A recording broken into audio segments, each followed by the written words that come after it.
Vad är relationen mellan acceptans och förbättring? Ska vi acceptera oss själva och världen som den är? Eller ska vi försöka förbättra oss själva och förbättra världen?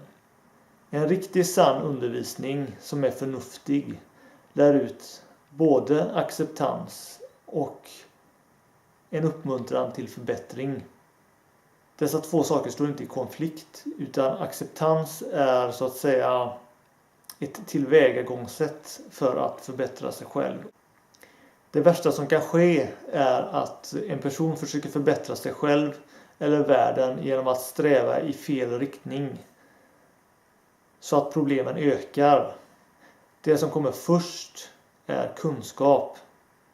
Utan rätt kunskap är det omöjligt att göra någonting som leder till förbättring. Av allt man kan göra så är det bara ett fåtal saker som leder till förbättring. Och att acceptera sig själv och världen som den är ett av de tillvägagångssätt som är så att säga på rätt spår. Om det inte vore för att så många människor försöker förbättra sig själv och världen, så skulle världen vara mycket bättre än den är. Det är precis alla människors ständiga försök att förbättra sig själva och världen som leder till så att säga våra ökade problem. Att acceptera sig själv och verkligheten som den är inte att bli passiv och låta sig exploateras. Att acceptera sig själv och världen som den är att upphöra med ett slags undvikande som gör att man går miste om en hel del erfarenheter som ökar så att säga kunskap som kan leda till rätt handling. För att kunna gå rätt handling och förbättra sig själv och världen så måste man först ha kunskap. Och den rätta vägen till kunskap är att öppna upp sig själv och lyssna på sig själv och världen omkring och vara uppmärksam och närvarande så att ens kunskap och förståelse ständigt ökar. Och att man inte går miste om en massa kunskap genom att undvika vissa aspekter av verkligheten eller sig själv.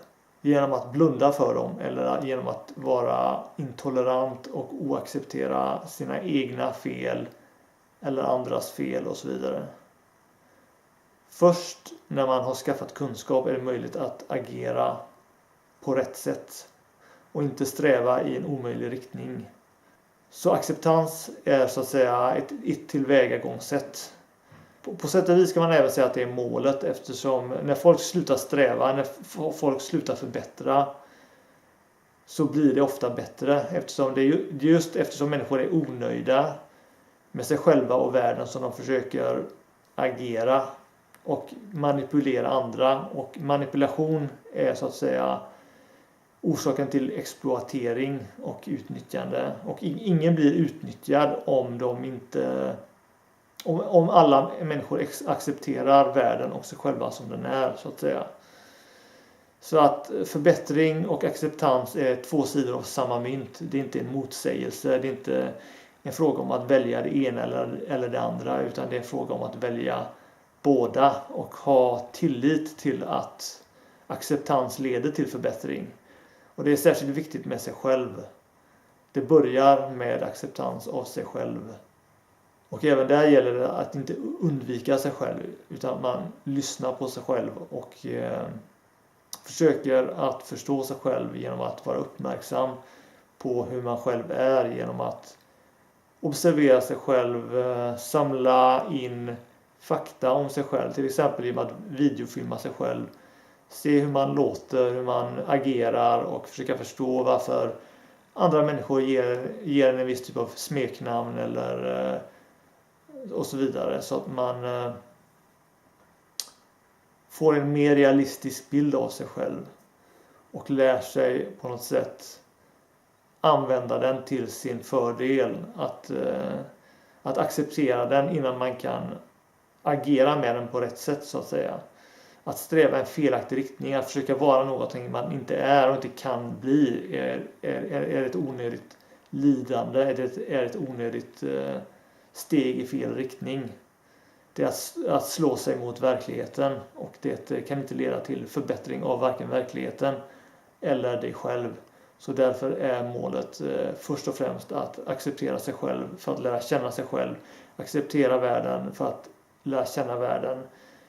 Och det här är den riktiga innebörden bakom även koncept som underkastelse till Gud och så vidare. Eftersom det inte finns någon högre Gud än verkligheten, så att säga. Och så kunskap börjar med mottaglighet, att inte undvika. Det är inte en fråga om att låta sig utnyttjas eller exploateras eller blunda inför saker som händer. Det är tvärtom, det är en fråga om att konfrontera det som händer, att försöka förstå det genom att möta det direkt och låta sig röras av sin flexibilitet och sin naturlighet istället för ett ideal. En tankegång som blir förstelnad, som upphör att vara flexibel, som blir dogmatisk, som slår sig med din egen och andras natur, utan istället vara öppen för de möjligheter som människor ännu inte har övervägt genom att sakta ner en aning och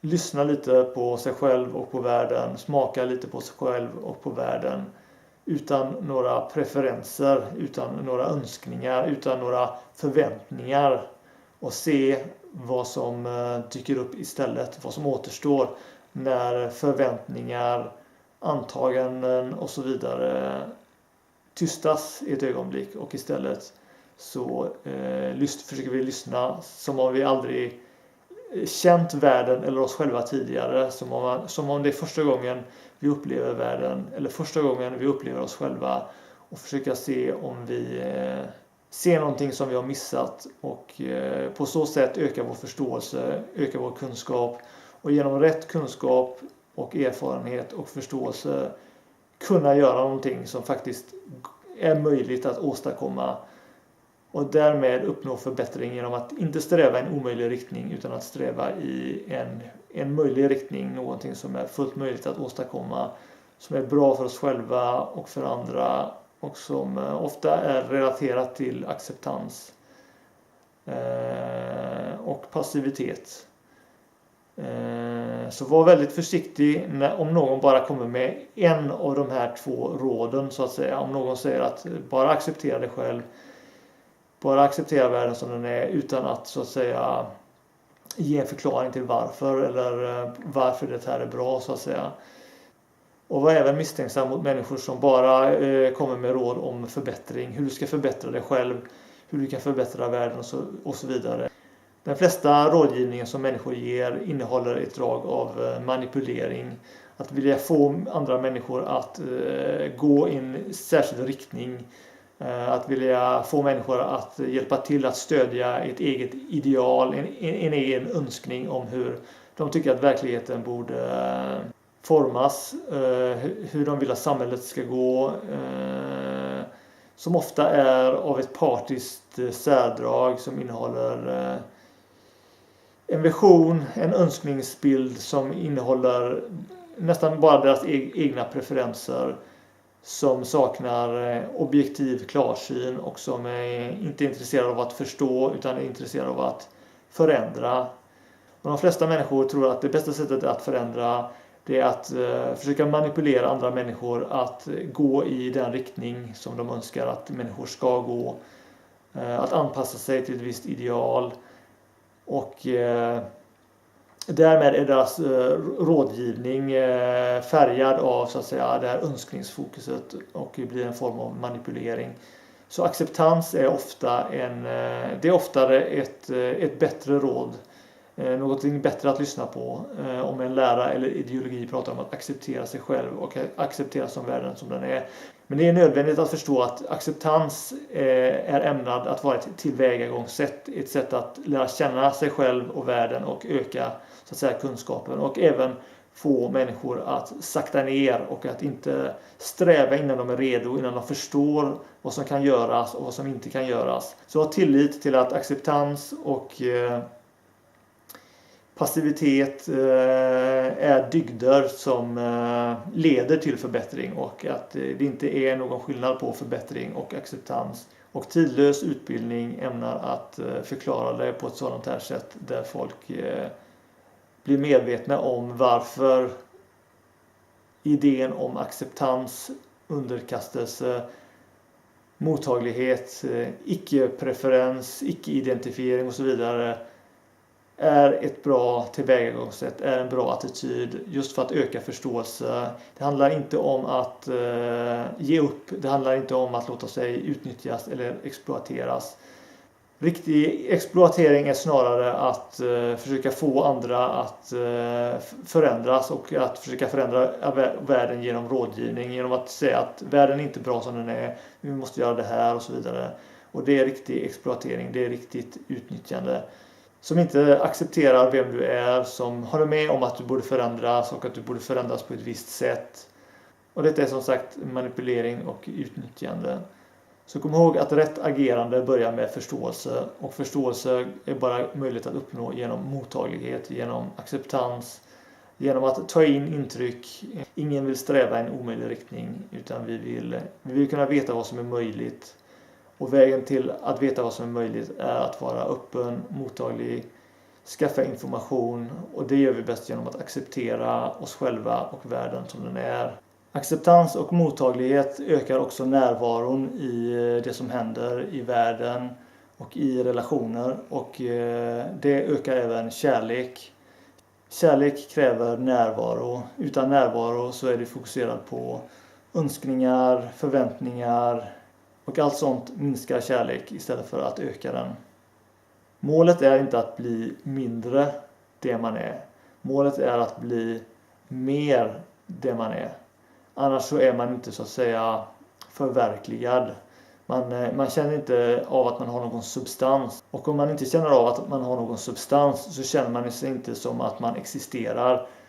Och det enda sättet att känna att man verkligen existerar och därmed känna sig så att säga tillfredsställd, som att man har substans, det är att bli mer den man är. Och då är det nödvändigt med acceptans och även självuttryck. Att så att säga uttrycka sig själv. För på så sätt lär du känna dig själv. Och det är det bästa sättet att lära känna dig själv. Och att så att säga inte bara utgå från vad du tror att du vet om dig själv, utan att lära känna dig själv genom att försöka översätta dina tankar och känslor i språk genom att uttrycka dig. Och genom att bli mer så som du är blir du mer förverkligad. Du blir mer något av substans. Allting som existerar för att så att säga tjäna en funktion, ett syfte. Och det enda sättet att så att säga utföra det här syftet och funktionen är att bli mer det som man är, så att säga. Det är existerande tings mål, syfte att bli det de är, att bli mer det de är. Att inte vilja vara det man är, att vilja så att säga undvika sig själv, att vilja förändra sig själv, att bli något annat än vad man är en form av onaturlighet, en form av försämring, en form av patologi, sjukdom, ohälsa. Och så rätt riktning, rätt utbildning utbildar en människa att bli mer det de är. Inte att försöka manipulera dem att bli någonting annat som man själv önskar att de ska bli, eller som samhället önskar att de ska bli. Vi måste lita på att naturen har så att säga producerat oss för att vara det vi är. Att så att säga att vi fyller en funktion, ett syfte, och att vi bäst fyller den här funktionen och syftet om vi är det vi är. Om vi fokuserar på att bli mer som vi är istället för att undvika att vara det vi är. Och därmed är acceptans och självuttryck som leder till kunskap rätt väg, rätt fokus och rätt tillvägagångssätt. Så var försiktig och lita inte på människor som vill ge dig råd. Om inte detta råd har att göra med att bli mer som du är och att öka din kunskap så att säga genom acceptans och passivitet och självuttryck.